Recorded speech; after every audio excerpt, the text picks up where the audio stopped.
En febrero de 1560, una niña de 14 años llamada Isabel de Valois se encontraba en el Palacio del Louvre en París, observando cómo su mundo se desmoronaba. La princesa francesa, tercera hija del rey Enrique II y Catalina de Médici, acababa de recibir la noticia que cambiaría su destino para siempre. Sería entregada en matrimonio a Felipe II de España, un viudo de 32 años, al que nunca había conocido. No se trataba de un romance cortesano, ni de una alianza voluntaria, sino de una transacción política fría y calculada.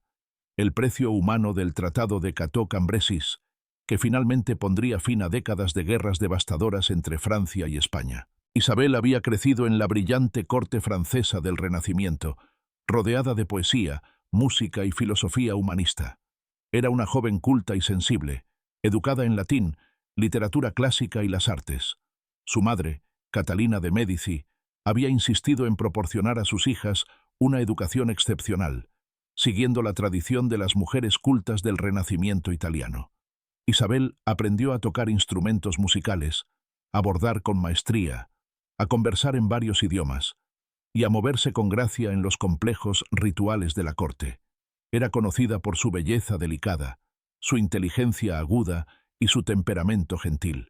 Los poetas de la corte escribían versos alabando sus virtudes y parecía destinada a un futuro brillante como una de las princesas más admiradas de Europa. Su infancia había estado marcada por la tragedia cuando su padre murió en 1559 durante un torneo de justas celebrado para conmemorar precisamente los tratados de paz que incluirían su propio matrimonio. Durante el combate, la lanza astillada de su oponente, el conde de Montgomery, atravesó la visera del casco del rey y penetró su ojo, causando una herida mortal. Enrique II agonizó durante días, mientras los mejores médicos de Francia intentaban desesperadamente salvarlo, pero finalmente murió, en medio de terribles sufrimientos. Isabel, que adoraba a su padre, quedó devastada por esta pérdida.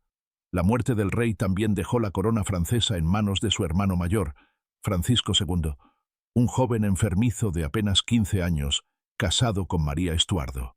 La corte francesa se sumió en el luto, la intriga política y la incertidumbre sobre el futuro. Pero nada había preparado a Isabel para lo que vendría: convertirse en mercancía diplomática, ser arrancada de su familia y enviada a un país extranjero para sellar un tratado de paz.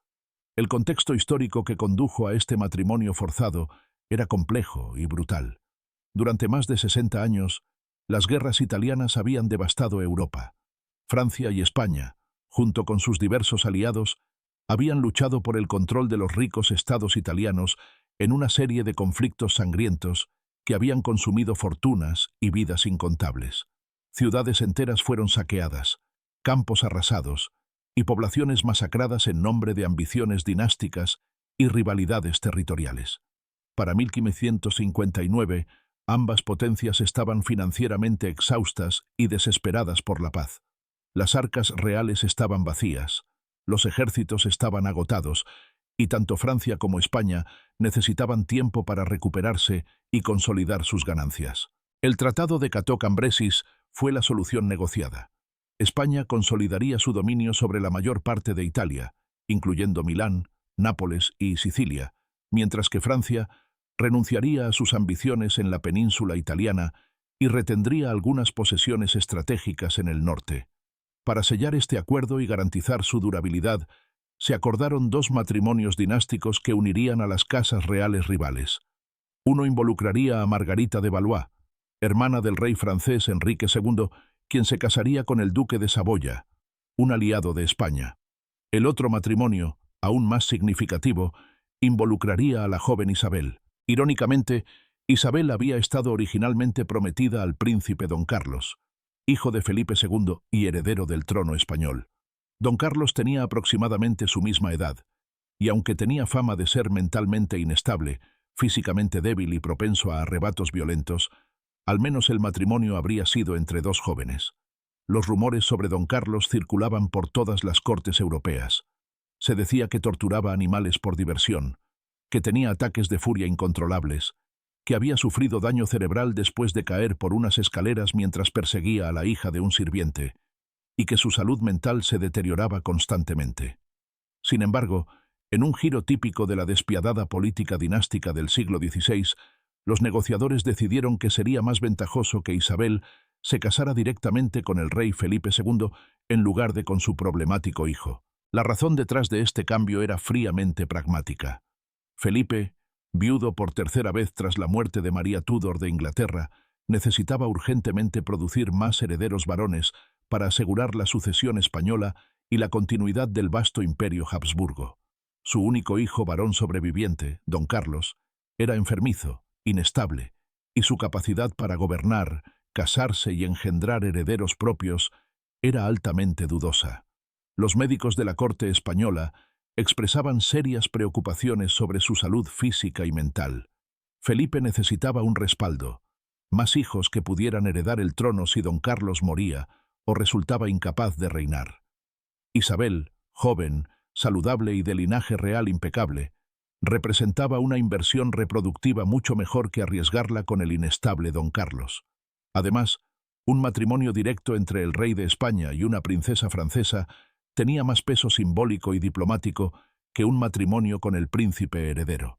Nadie preguntó a Isabel su opinión sobre este cambio repentino en los planes matrimoniales. Nadie consideró sus sentimientos, sus miedos o sus esperanzas para el futuro. En el mundo de la realeza del siglo XVI, los niños, especialmente las niñas, eran peones en el tablero geopolítico, sus cuerpos y futuros negociados como cualquier otro recurso estratégico. Las princesas existían para crear alianzas, sellar tratados y producir herederos. Sus preferencias personales, su felicidad individual y su bienestar emocional eran consideraciones completamente irrelevantes frente a las necesidades del Estado y las ambiciones dinásticas de sus familias. Antes de que Isabel pudiera partir hacia España, tuvo que someterse a una de las experiencias más humillantes imaginables para cualquier adolescente, la verificación oficial de su virginidad.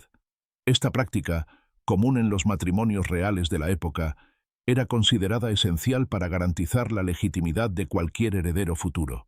Un grupo de matronas experimentadas y médicos de la corte fueron convocados para examinar físicamente a la aterrorizada adolescente, inspeccionando su cuerpo de la manera más íntima, mientras ella yacía expuesta y vulnerable sobre una mesa de examen.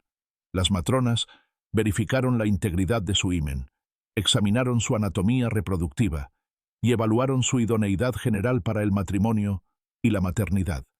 El certificado de virginidad resultante fue redactado formalmente, sellado con el sello real francés y enviado oficialmente a Madrid como si fuera un documento comercial que confirmaba la calidad de la mercancía que Francia estaba enviando a España. Para una joven sensible y educada como Isabel, criada con los ideales renacentistas de dignidad humana y respeto personal, esta experiencia debió ser profundamente traumática. Era una violación brutal de su intimidad y autonomía, una reducción de su persona compleja y única a un conjunto de características físicas reproductivas que podían ser inspeccionadas, certificadas y entregadas. Esta humillación prefiguraba exactamente lo que su vida en España sería: una existencia reducida a su función como receptáculo reproductor para los herederos de Felipe, sin consideración por su humanidad, sus necesidades emocionales o su bienestar físico. El viaje a España fue largo, elaborado y cargado de simbolismo político. Isabel partió de París en noviembre de 1559, poco después de la muerte de su padre, acompañada por una gran comitiva francesa que incluía nobles de alto rango, damas de compañía cuidadosamente seleccionadas, sirvientes personales, guardias armados y una caravana de carruajes cargados con su dote y pertenencias personales. La procesión avanzó lentamente hacia el sur, a través de Francia, deteniéndose en varias ciudades importantes, donde las autoridades locales organizaban ceremonias de despedida, y Isabel era presentada al pueblo como un tesoro nacional que Francia ofrecía generosamente a España en nombre de la paz. En realidad, era una prisionera elegante, transportada inexorablemente hacia un futuro que temía pero no podía evitar. El intercambio formal ocurrió en junio de 1560 en una isla en el río Bidasoa, que marcaba la frontera entre Francia y España cerca de la costa atlántica. Para esta ocasión ceremonial extraordinaria, se construyó una elaborada estructura temporal en medio del río, un pabellón neutral, lujosamente decorado, donde se realizaría el traspaso oficial de Isabel de la custodia francesa a la española. El simbolismo arquitectónico y ritual era inconfundible. Isabel caminaría literalmente desde el lado francés del pabellón al lado español, cruzando de una identidad nacional a otra, transformándose de princesa francesa en reina española en el espacio de unos pocos pasos. La ceremonia de intercambio fue meticulosamente coreografiada según un protocolo elaborado que había sido negociado durante meses entre diplomáticos franceses y españoles. Cada detalle tenía significado simbólico. Isabel entró al pabellón desde el lado francés, vestida completamente a la moda francesa con un elaborado vestido de seda bordada, acompañada por sus damas de compañía francesas y nobles franceses. En el centro exacto del pabellón, marcado con precisión geométrica, Isabel fue oficialmente entregada a los representantes del rey Felipe II, encabezados por el duque de Alba, el más poderoso noble español y comandante militar de confianza de Felipe. La transferencia física fue breve pero cargada de emoción. Isabel se despidió de sus acompañantes franceses, muchos de los cuales lloraban abiertamente al ver a la joven princesa partir hacia un destino incierto. Luego, continuó caminando hacia el lado español del pabellón, donde fue recibida por nobles españoles que se arrodillaron ceremonialmente ante su nueva reina. Sus queridas damas de compañía francesas, que habían sido sus confidentes y amigas durante toda su vida, fueron despedidas y enviadas de regreso a Francia. Serían reemplazadas por asistentes españolas que Isabel no conocía y que hablaban un idioma que apenas entendía. Incluso su ropa fue cambiada en una ceremonia simbólica de transformación de identidad. Los elaborados vestidos franceses, con sus colores brillantes y cortes elegantes, fueron retirados y reemplazados por el estilo español austero y conservador. Vestidos negros de corte rígido, joyas más sobrias y el característico tocado español. Este cambio de vestuario no era meramente estético, era profundamente simbólico y psicológicamente violento. Isabel de Valois, la princesa francesa con su identidad, cultura y lengua propias, estaba siendo literalmente despojada de todo lo que definía quién era, y revestida como Isabel de la Paz, un título que enfatizaba su función política por encima de su identidad personal, reina consorte de España, cuya única razón de existir era simbolizar y mantener el tratado de paz entre las dos grandes potencias. El matrimonio formal por poderes ya se había celebrado antes de su llegada a España, con un representante de Felipe actuando en su nombre, pero la ceremonia pública y la consumación del matrimonio ocurrieron después de su llegada al territorio español. Isabel finalmente conoció en persona a su marido en Guadalajara, donde Felipe la esperaba con la corte española completa reunida para dar la bienvenida a su nueva reina. Debe haber sido un momento aterrador para la joven de 14 años.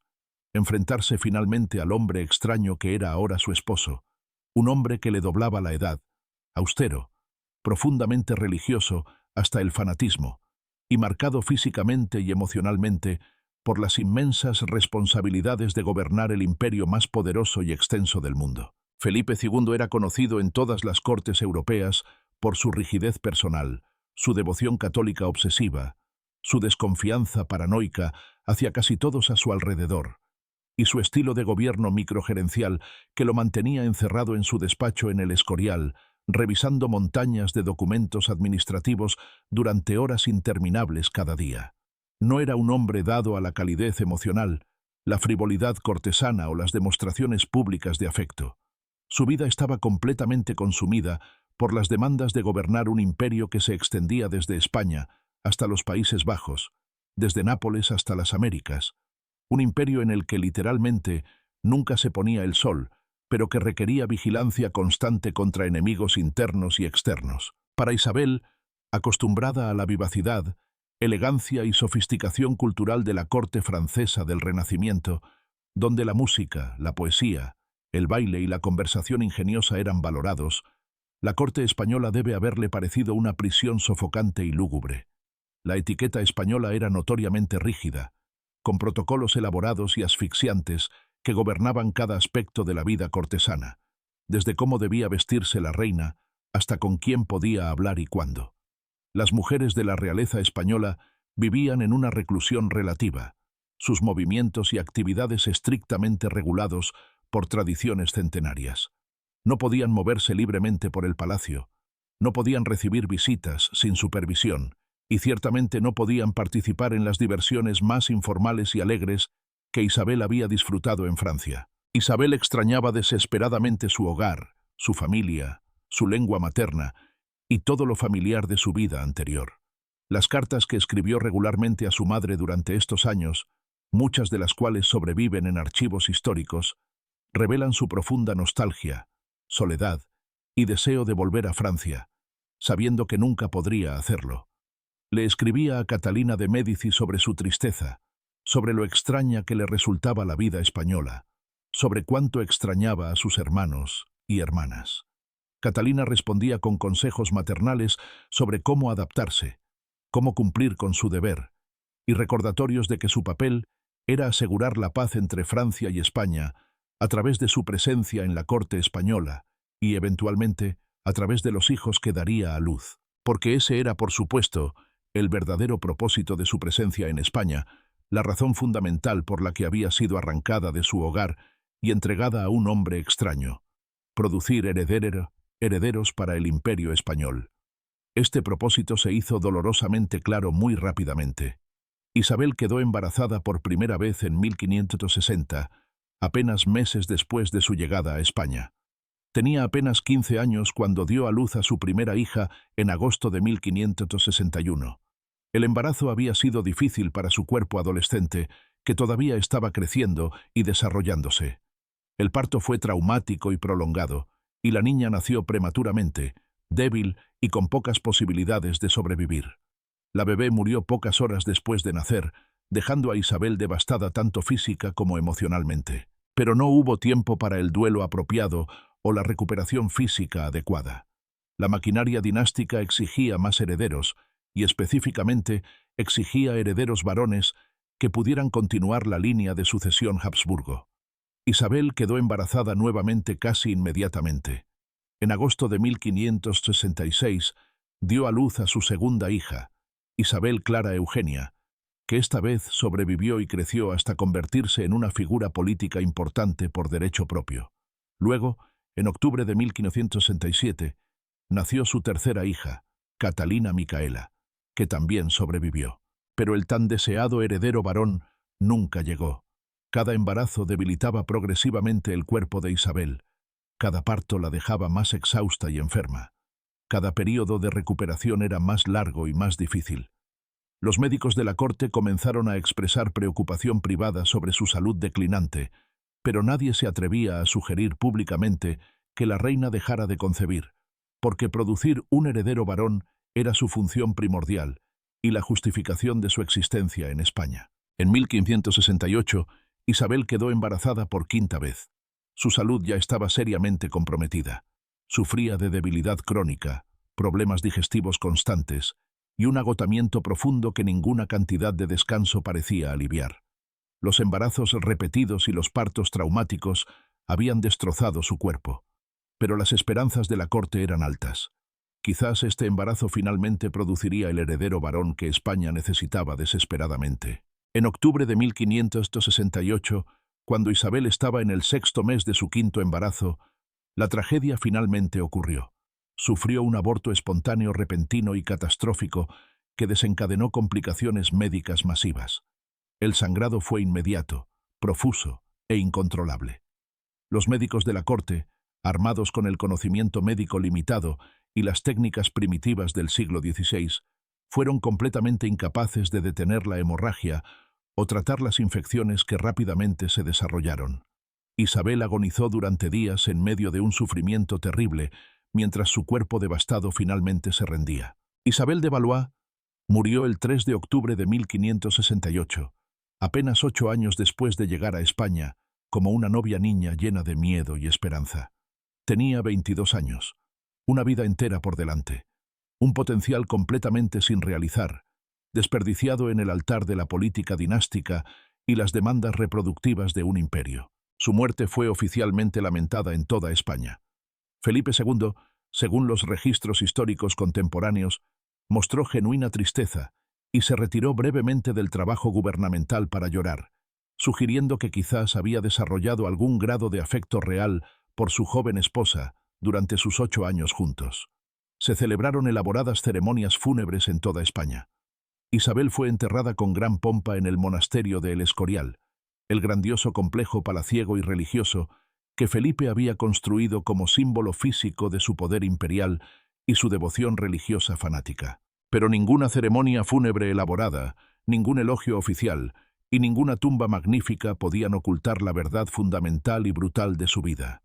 Isabel de Valois había sido sacrificada sistemáticamente en el altar de la política dinástica, su cuerpo joven consumido literalmente por las demandas reproductivas implacables de un imperio, su identidad borrada, su humanidad reducida a una función biológica, y finalmente, su vida terminada prematuramente por embarazos repetidos que su cuerpo adolescente simplemente no podía soportar. La historia de Isabel de Valois es profundamente perturbadora precisamente porque expone la violencia institucionalizada y sistemática contra las mujeres y niñas que estaba completamente codificada, normalizada y celebrada en el sistema político europeo del siglo XVI. Isabel no fue víctima de un monstruo individual o de circunstancias excepcionales, sino de todo un sistema social, político y económico que trataba a las niñas y mujeres de la realeza como recursos reproductivos desechables y herramientas diplomáticas sin valor intrínseco, más allá de su utilidad para sellar tratados y producir herederos varones. Su tragedia fue considerada completamente normal, incluso noble y digna de alabanza. Había cumplido valientemente su deber produciendo 2 herederas para España y había muerto heroicamente en el intento de producir más.